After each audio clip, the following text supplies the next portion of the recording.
I have a really expensive cut of meat here, the prime rib, and I am going to have the world food champion teach me how to cook it. I have a really expensive piece of meat here, the prime rib, and I don't want to mess it up, so I'm going to call the current world food champion to teach me how to cook it. You are the world food champion, is that correct?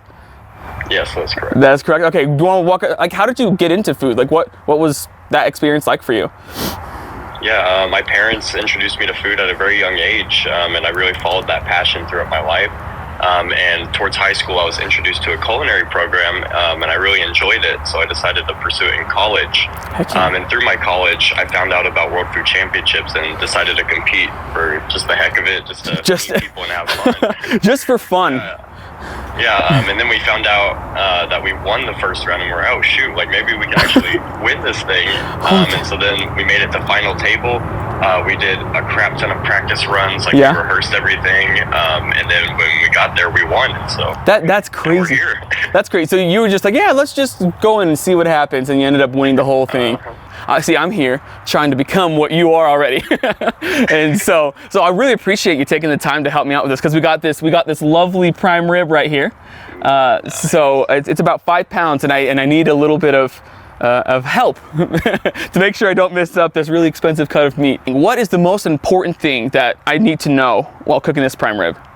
Just really, the most important thing you need is like an internal temperature probe. Okay. Because that's going to be what you really base all your decisions off of. Because there's kind of like multiple ways to cook it, but I've narrowed it down to 2 that are kind of like the best methods. Okay. Which you can do like the low and slow method. Okay. Or you can do more of like the medium heat to get like a good crust. And when it comes to seasonings, what do you do a binder, and then what seasonings do you think would work best with it? So for your base is going to be a lot of salt, but when it comes to aromatics, I love to make like a rosemary garlic butter and just smother the whole thing in a crap ton of butter. I mean, I don't know how that can be bad. Yeah, and then when it starts to melt, all of that juiciness and flavors is going to melt into the meat, but then also you're going to have a pan underneath it to catch all the drippings. And then all that, like that meat renderings and those fats and aromatics, you can make that into a sauce afterwards. It's really good.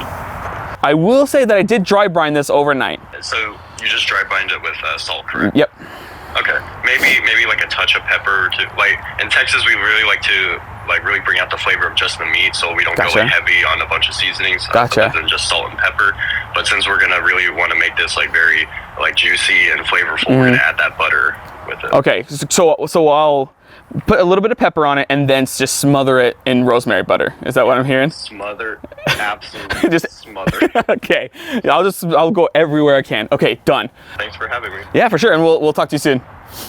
All right. Talk to you soon. Okay, see you, Preston. That guy, he's 19 and the food champion of the world.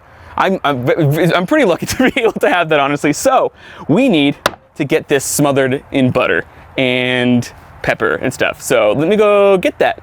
I melted the butter accidentally. I was supposed to soften it, and I melted it. So we're gonna wait until it hardens back up a little bit. At least it's cold. It's freezing, so that helps. So we have some rosemary here, and I'm just gonna pour it in. I don't know how much, but we're just gonna do it until I think it looks good. And dude, rosemary is like the best herb, the best, what did he call it? The aromatics.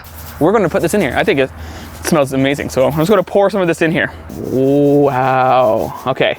So it's hardened up a little bit. It's still a little melty, too melty to put in there, but we're still gonna go like this and then let it harden up a little bit more with all of the rosemary in it. This actually helps to have melted it. See? Sometimes it helps to mess up.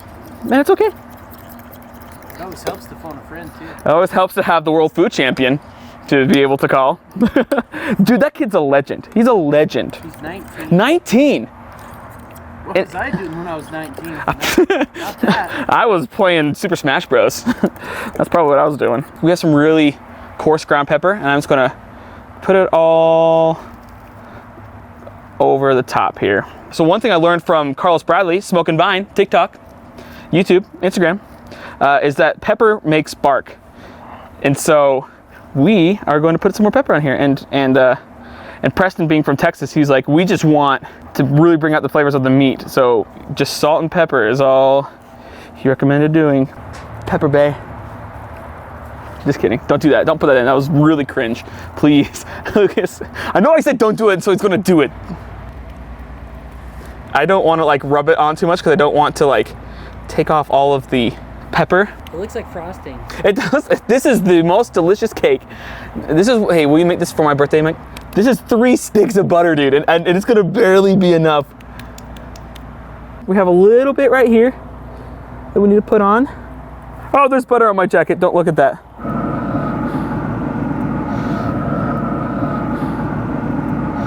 I'm gonna put the skillet underneath to make sure it catches all of the juices. And then let's put a meat probe in.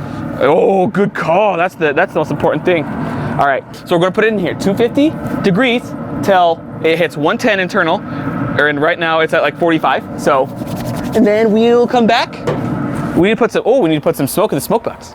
So he said that you don't get a lot of smoke flavor on medium, but we're gonna try it with the Woodwind Pro and see if we can get more smoke flavor doing the medium method. So we're just gonna pull this smoke box out, and we're gonna throw in a few of these chunks, and then we are going to see if we can't get us some good smoke flavor. I'm gonna open that up, and we'll be back.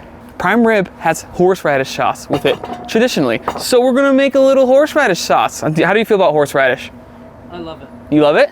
Well, good news. We're gonna make some for you today. First of all, we have a bowl. Let's wait for the chives. We have a bowl, and we're going to take some sour cream. This is going to be like our base, mainly for our horseradish sauce.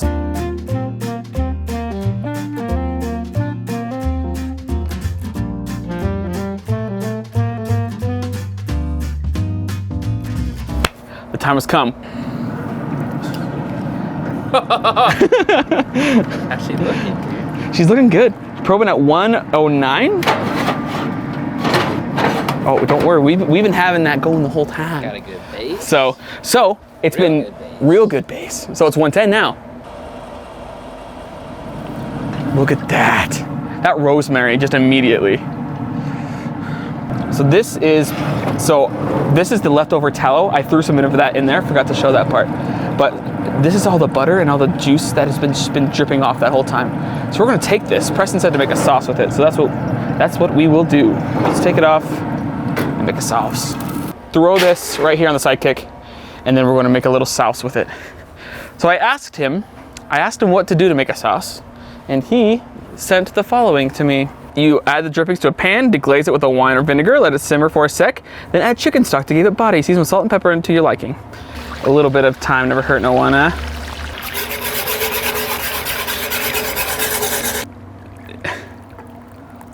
That smells. Oh my incredible. gosh. Oh my gosh.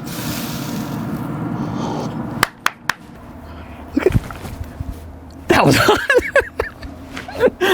I'm an idiot. And we're just gonna cover it with tin foil, and we're just gonna let it rest because it's gone through a traumatic time. We need to let it rest, and we need to let all the juices redistribute. We're just gonna cover it. Now the longest 30 minutes of my life will start. Oh, look at all that juice, man. It's still steaming. What I'm gonna do is I'm going to cut off these here bones. Oh. So there's a little meat treat for you, Mike.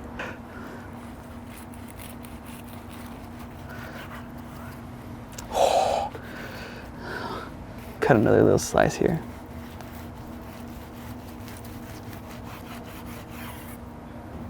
I want to take a little bit of that and just try that.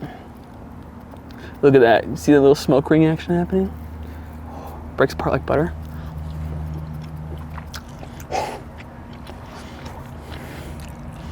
Good loss. That crust, that outside is so good. Oh my goodness. That smoke too. Okay, I'm going to try it with 2 different types. I'm going to try one with this horseradish sauce.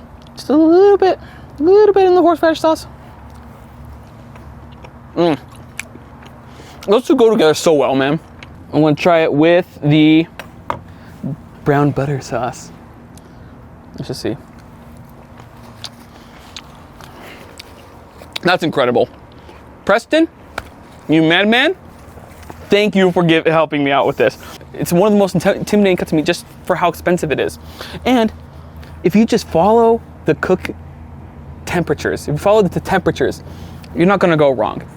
And so go ahead, like, subscribe. We have another video right here. It's gonna be a good one. I don't know what it is yet, but I'm gonna put something good here and you should go watch that one. It's more of me trying to figure out how to cook. But I guess until next time, peace out.